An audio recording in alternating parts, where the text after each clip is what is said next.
Hey there, geometry. We are going to do some more examples of algebraic proofs. That last video was a bit long, but I think that we need to practice some more equation solving skills.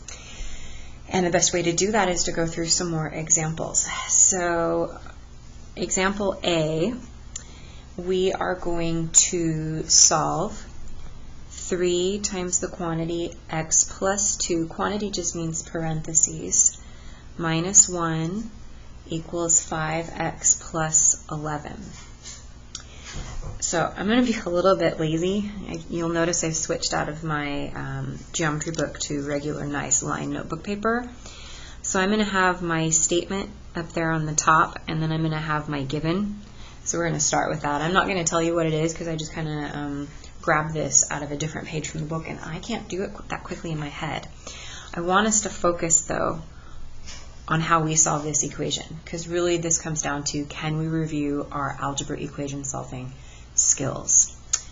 So my first step in this problem might not be your first step after the given. I see those parentheses and I tend to distribute through them. So it will give us 3x plus 6. And I'm going to make sure I write down that that is distribution. The minus 1, the 5x plus 11, that's the same thing. Now step number 3, the way that I would teach my algebra students to do this is I would ask them to combine like terms, because 6 minus 1 on the same side is really truly 5. But what step do we write down as our reason? Well, I know you're thinking, well, 6 minus 1, that's subtraction. But subtraction is what occurs across the equal sign, and I'll show you that in just a second. What we did was we combined like terms, but that's not really a property. 6 minus 1 is 5. That is a substitution step. So when you combine like terms or you simplify, your brain needs to translate that to substitution. Okay, the next step. And again, I can see 4 different ways you can take this problem. Maybe the next step would be to subtract the 5 to the other side. So if I subtract my 5, we'll have 3x equals 5x plus 6. That's an example of subtraction. And the reason that it's an example of subtraction, once this clears up, is because we subtracted the 5 across the inequality, or the equation, excuse me. The next step, we need to get these x's on the same side, and you might have actually chosen to do that up here a little bit earlier. Now, okay, back in the day when I was a student, I took algebra maybe a little bit earlier than some students did, because I guess the universe knew I was going to be a math teacher. And I remember my algebra teacher, his name was Mr. Stoltz, long time ago in a land far, far away when I went to Chief Mo, and he always made us move our variables to the left-hand side, always, even if it makes it negative. And it really irritates my students because most of my students want to avoid the negative. I'm hoping you could agree that we could subtract the 5x over or subtract the 3x over, and it doesn't make a bit of difference. I'm going to subtract the 5x over, and that will give us a negative 2x equals 6. And I know a lot of you will be like, I don't want the negative. Okay, that's fine. You could have done this once this clears up. I apologize for the quality of my equipment, but it's what I have. You could have subtracted the 3x, and then you would have had a 0. That freaks people out too. It would have been 0 equals 2x plus 6. There's different ways that you can do this. Come on, equipment, focus, please. Okay. So for step number 5, that was another subtraction piece. And again, notice that I'm not going to abbreviate substitution or subtraction because they kind of look the same. My very last step is going to be dividing away my -2, and we will get x equals -3, and that is division, because that happened on both sides of the equal sign.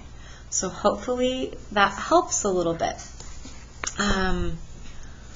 Let's see, let's do another example. So this will become example B.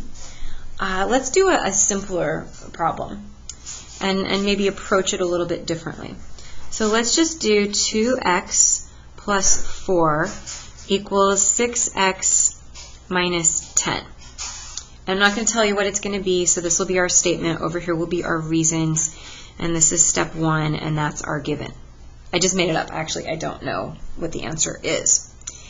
So I can see 4 different options to start. You could subtract the 4. You could add the 10. You could subtract the 2x. You could subtract the 6x. I'm going to subtract the 2x from both sides.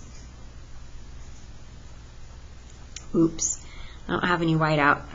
6x minus 2x is 4x. And then the minus 10. So that step, because it went across the equal sign, is that subtraction property of equality. Property of equality means it's crossing the equal sign. And then I'm going to add my 10 to both sides, and we'll get 4x equals 14. Well, that step 3 is the addition property. You could just put add. I kept going with my word. The addition property of equality. You're going to add on both sides of the equal sign. My next step, I'm going to divide by 4. And so I'm going to have 14 over 4. Well, that's not pleasant. We can reduce that. That becomes 7 over 2, and that's equal to x. So I'm kind of crooked on my steps. I apologize, guys.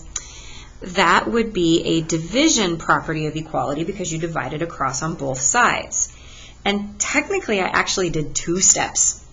I did division, and then I reduced. The reduce is either a reflexive or a substitution because you're trading out a value. But I would not mark you wrong if you skipped that step because it really truly is the same piece. So a lot of you guys are going to be like, well, are we done? Well, what if I flipped it? Do you guys remember what we call it when we flip it? That would be the symmetric property, because usually we want our x on the left-hand side. Always kind of take a look, for those of you guys that don't like the fractions, you could do a decimal in this case because it's a decent decimal, and what I mean is it doesn't repeat forever and it's not icky. So 7 over 2 could become 3.5 or 3.5. But just kind of walking you guys through some steps. I want to do an option C. And this one's going to have some fractions in it, and this tends to be kind of the kind that students just get a little bit overwhelmed with. And I'm pausing because I want to make it similar to something that you'll see on an assignment, but I'm making it up, so I have no idea what the answer is going to be. So this is going to be our given. We're going to have 1/3 x minus 7 equals 2x plus 4. I don't know what the answer is going to be. Okay, most people don't like fractions. So here's what I'm going to do. I'm going to skip a line just so I have more room to write. I'm going to show you how you can clear out that fraction. So notice how this 3, this is the only denominator of any of our fractions. All the others are technically whole numbers, which means like over 1, which is boring. Okay, let's rewrite that problem again and put parentheses around it. And we're going to slap a 3 out in front. What we're doing is we're going to distribute the denominator all the way through. So I'm going to multiply that 3 through. And actually, I'm going to change my mind on how I do this.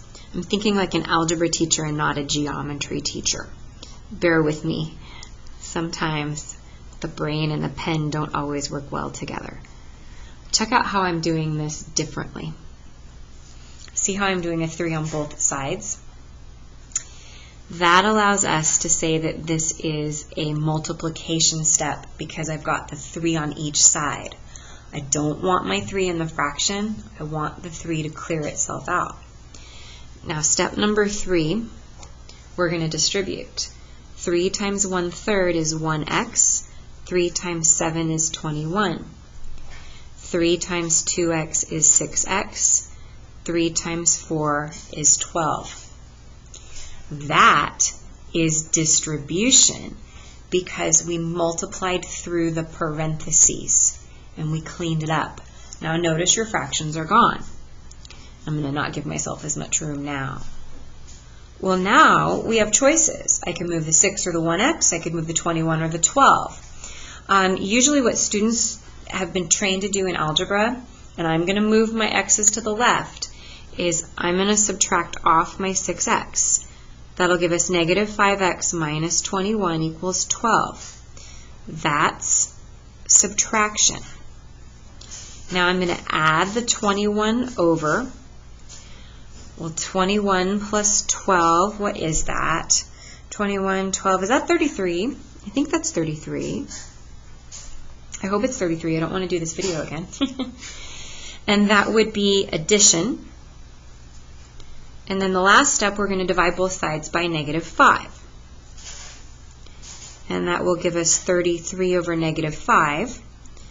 And that is division. Now, if you don't want to leave it like that, and you want to take it further, where you wanted to say, well, x equals, let's see, 5 goes into 33 6 times, with 3 left over. Well, now you're simplifying a fraction. And in that case, it gives us a step number 6, which is substitution, because you're trading the value of 33 over negative 5 for negative 6 3/5. And if you go another step, or you just trade it into the decimal, which would be x equals negative 6.6, that's also a substitution step. So just be aware of that. I'm going to do another fraction problem, probably maybe 2 more. Fair warning, I'm making this up. I think this is this C? Nope. This is D. I don't have to write out, so we just kind of have to go with this. So let's say that I have 1/2 x plus 2/3 equals 4/5 x plus 5. And you're thinking, oh, please stop. I did. So step number 1, this is going to be given. Step number 2, we're going to get rid of those stinking fractions. But I need my camera to focus for us. Come on, camera. Come on.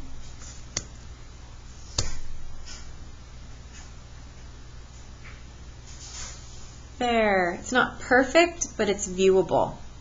Oh, it just heard me say it wasn't perfect. All right, it's slightly competitive.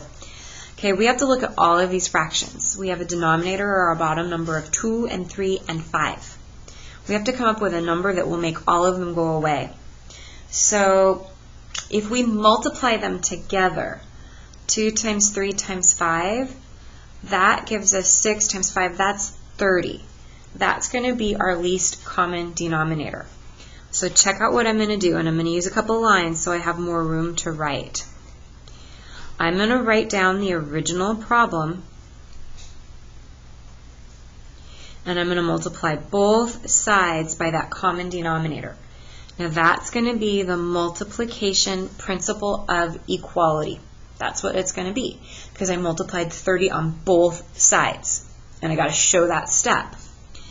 The next step, we're going to send the 30 through the parentheses, and that is the distribution piece. Well, 30 times 1/2, come on, document camera. Come on. Come on. Please focus. I'm going to zoom out a little bit. It doesn't like it when I zoom in. Well, now it does. So 30 times 1/2 is 15 with the x. 30 times 2/3. Well, 3 goes into itself once. It goes into 30 10 times. 10 times 2 is 20. And guys, you can use a calculator. You can totally use a calculator on that. Over here, 5 goes into 30. Sorry, I'm waiting for it to focus. We spend a lot of time waiting for things to focus. It's kind of like we're waiting for that one kid to be quiet in the back of the room. You know what I mean. Don't tell me you don't know what I mean. Please focus. So 30 divided by 5 is 6. 6 times 4 is 24x. Or you could literally type 30 times 4 divided by 5 and you'd get 24. 30 times 5, believe that to be 150. And that's our distribution step. Now we're going to start solving. And again, I'm going to move my x's to the left-hand side, and that gives us, in step number 4, subtraction. Well, 15 minus 24, 5, that's a negative 9x. And then I'm going to subtract my 20 over, and that's another subtraction piece. 150 minus 20 is 130. And now we are down to division. And we will have x equals, I like to bring my negative to the top, and we'll have 130, negative 130 over 9. The only reason I bring the negative to the top is I tend to lose them if they're on the bottom. And that's a division step. Now if you wanted to simplify this a bit, we could. 130 and 9 will not reduce. The only numbers that go into 9 are 1, which is boring, and 3. 3 doesn't go into 130, and 9. And I'm pretty sure that 9 does not go into 130. But if we wanted to make this a mixed number, we could, but I'm not going to. I'm lazy. I'm totally fine with this. So I'm hoping that helps you guys with some more examples. Let me know how I can help.